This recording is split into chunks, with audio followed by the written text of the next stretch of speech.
Hi everyone and welcome to this new episode of Tech Pizza. In this week's episode, we're gonna focus on artificial intelligence. We're gonna look at two very different kinds of news. One is a new research paper that tries to identify what is the risk of AI destroying humanity. We're gonna try to understand what is this experiment and what actually do they mean. And the second news are actually positive news. So new innovations in the field of artificial intelligence that can potentially benefit everyone. But before we get there, we're gonna do 3 pizza bites. Short, less than 30 seconds long news on other cool stuff that happen in tech. Let's get started.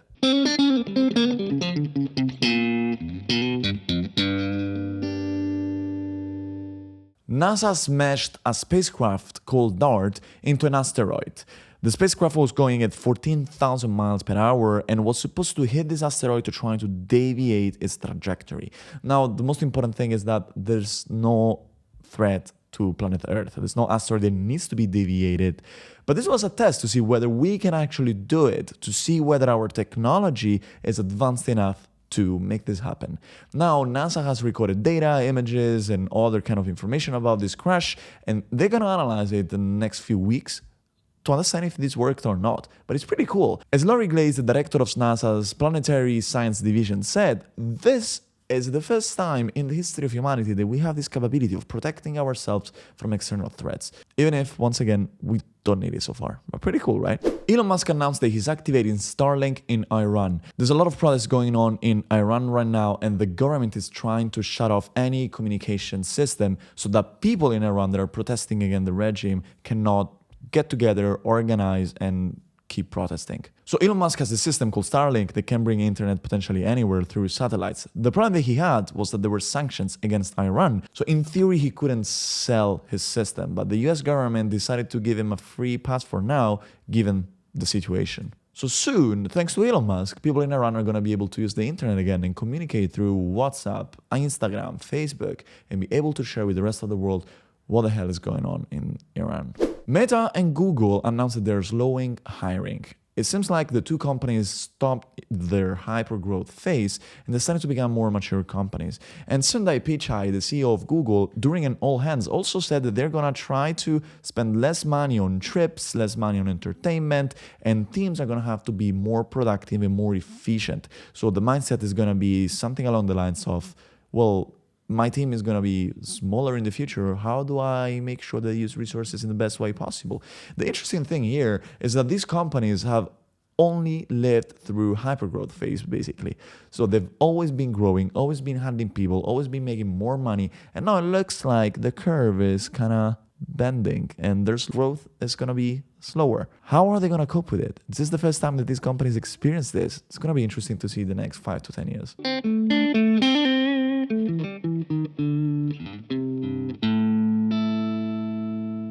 There's a new scientific paper that analyzes the potential existential threat that AI poses to humanity, and it concludes that this threat is not just possible, but actually likely. Now, let's try to understand what does it mean and if we actually have to worry. First of all, this experiment is a thought experiment. So these researchers did not build an AI and see if the AI was evil or something like that, but they started thinking about how an AI system that is extremely advanced would behave in our world.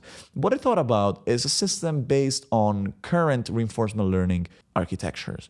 What does it mean? A reinforcement learning AI system is basically like a dog. When you want to educate a dog, whenever the dog does something cool, you give him a little treat. That's exactly the same thing that the reinforcement learning systems do. You explain, you try to mathematically tell the algorithm what it needs to optimize, and the algorithm is going to do whatever it takes to earn reward. It's a mathematical optimization function. Now, these researchers said, let's assume that we know what is good for the world. Let's assume that we know what is good for humanity. Even though they do say that's really hard to do. We don't have a clear idea what's good for humanity. And that's already a huge can of worms that we can open in another video. But let's assume that we do. Let's assume that we have a black box that is our world, and this AI system can do stuff with our world, and it gets an output, a number, that tells the AI system whether what it did to our world is positive or not. So if this black box says this algorithm, hey, The output of what you did is one, the algorithm is going to be happy and excited because it got a reward. If the black box says, hey, the output of what you've done to the world is 0, the algorithm is going to penalize that behavior because it was a negative thing for the world. Now, what these researchers start thinking about is what happens if this AI system starts optimizing something else?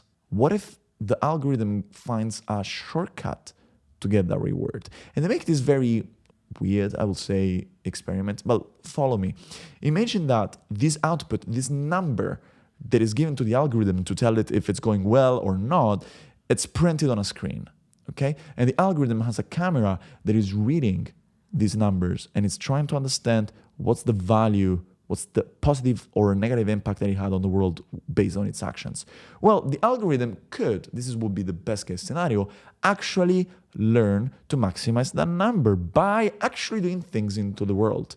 But what the algorithm could do as well is think, well, I don't actually care about what's happening into the world. What I care about is that the pixels on the screen that gives me the score assume that shape of the 1, basically. And so if you put a piece of paper in front of this camera that the algorithm is using to read the score, and you write on this piece of paper 1, the algorithm would do nothing. We'll just know, hey, I'm good. This is the easiest way to get the most reward. Put up one piece of paper in front of the screen and say 1. So they talk about this very interesting, even though it was kind of well-known problem in reinforcement learning algorithms, they don't necessarily optimize what you think they're optimizing. They may find a proxy, they may find something else that is easier to optimize. But then the paper moves forward and gets a little bit trickier. It says, well, if these algorithms need to, solve our problems, because that's what we're telling them to do, they know that to solve these problems, they need energy. They need electricity to run these computers, etc., etc. And now the world has finite resources. There's not infinite energy. So these algorithms would be in direct competition with us, with humanity, to reach their goal. And because remember, in the end of the day, these algorithms optimize a number, a mathematical function. And so they may not understand that they need to take care of our needs as well. If we tell them to optimize something, they're going to optimize that blindly and seek to have all the resources possible to get there. And this could be a destructive situation for humankind. Now, should we worry? Should we not worry? Well, this is just a theoretical paper. And the researchers say we actually don't think we should worry right now about these potential implications because we are super incredibly far away from AI systems that are this smart, but also this is very up in the air. It is a thought experiment. There's no AI that can control the outcome of the good of the world. This is just an experiment. And they say that this is just to try to push people to think more about the potential repercussions of their AI systems. And in that sense, I like this work. If you make a piece of work and the output of that piece of work is that people think more, good job. The problem that I have with this is that the way that this was told in the media was very researchers at DeepMind, which is Google's AI lab, found out that AI is going to destroy the world. And of course, that's not true and it damages everybody. One other interesting thing that I want to say about this is that the researcher that published this piece of work is a researcher at DeepMind, but he did not publish the paper as a DeepMind piece of work. And DeepMind asked the newspapers that started talking about this to specify this was not DeepMind research, even though it was made technically by somebody that works there. Why? Well, it seems like an approach that Google has with this kind of stuff is to just push stuff out, and when they see that the public is not happy with it, they just try to make a step back. They did that when they fired AI ethicist Timnit Gebru. And it looks like they may be doing something like this now because everybody knows that Google does not make people that work for it just publish whatever they want. They usually check everything. So they should have checked this already. Looks like they're just trying to keep their reputation.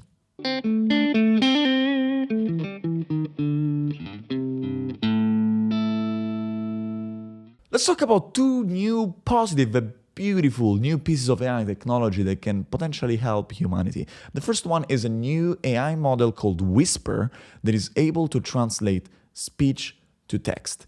You've already used a lot of speech-to-text algorithms. Every time you talk to Siri or to Alexa, that technology is there powering these systems. But this algorithm is developed by OpenAI, the company behind DALL-E 2 and behind GPT-3 and all these crazy new algorithms. The interesting thing is that this algorithm finally is open source, as you would expect from a company called OpenAI, which means that everybody can download this. And this is the best speech-to-text algorithm out there. Let me tell you a little bit more about it. First of all, this algorithm is trained on not just English data, but also data from other languages, which means that it's capable of translating and transcribing 98 languages, which is amazing, right? It also means that it's much more reliable when you need to transcribe text from not native English speakers. I have that problem when I use algorithms to translate what I say and transcribe it.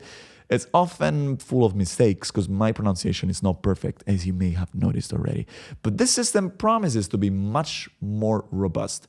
I'm going to test it next week for sure. I want to see if it actually, keeps its promise. The other interesting thing is how this thing was built. It uses 680,000 hours of speech.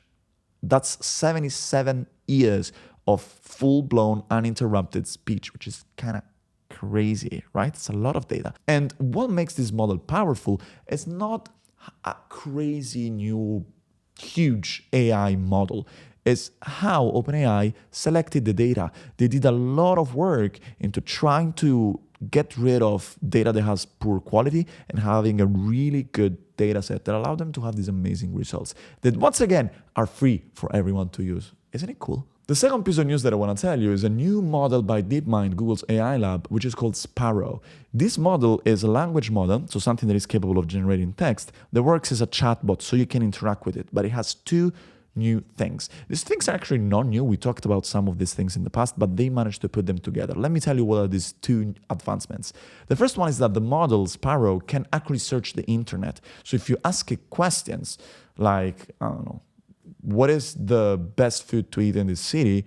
It generates text that can then double check with the internet to check whether what it's saying actually makes sense.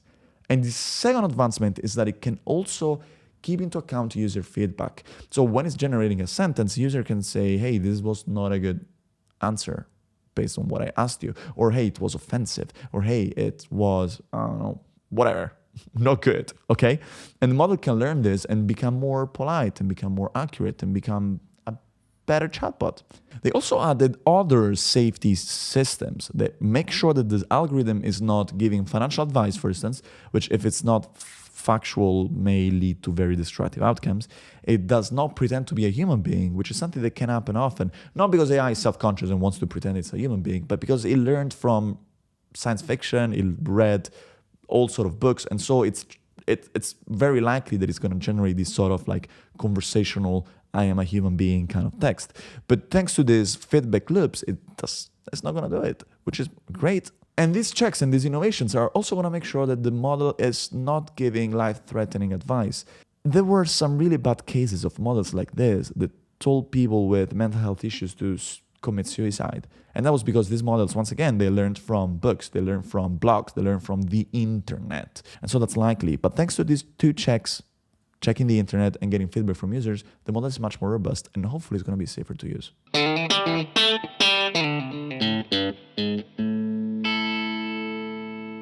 I want to close this episode with some remarks about artificial intelligence, since that two of the main news of this week were about AI. One was negative, one was positive. Where do I stand, or where should you stand? Well, AI has a lot of potential threats to humanity. But the kind of threats that we're used to, the ones from sci-fi, the ones from Terminator, are super far away, number one. And they're also probably just not going to happen because it's really hard to predict how AI is going to evolve. On the other hand, there are other threats that are much more important and we often don't talk about them in the media. These problems are biases or AI algorithms that are not performing properly but are still deployed and used by companies, potentially hurting people. These are the problems that we should talk about. On the other hand, there's a lot of good stuff happening in AI, and I think it's amazing how this research is moving on super fast, but it's also becoming democratic super fast. I mean, the fact that OpenAI had this amazing model called Whisper and decided to open source it instead of making money with it, it's amazing. But it also means that everybody else who sells these systems, Google, Amazon, IBM, well, now there's somebody who made a model better than yours and it's free. So everybody is going to switch from selling AI to just selling infrastructure for free AI models to run. I think it's amazing that AI, it's a field that wants to be free and accessible. And that's why I do what I do. I love it. If you like this content, if you like this video, if you learned something, subscribe to Tech Pizza if you haven't done it already. Go on tech.pizza, put your email there, and every week you're going to receive an email with news like this, explained in a way that hopefully makes it a little bit easier to understand what's going on in this crazy world of tech. I hope I'll see you in your inbox. Otherwise, see you on YouTube next week, okay? Ciao.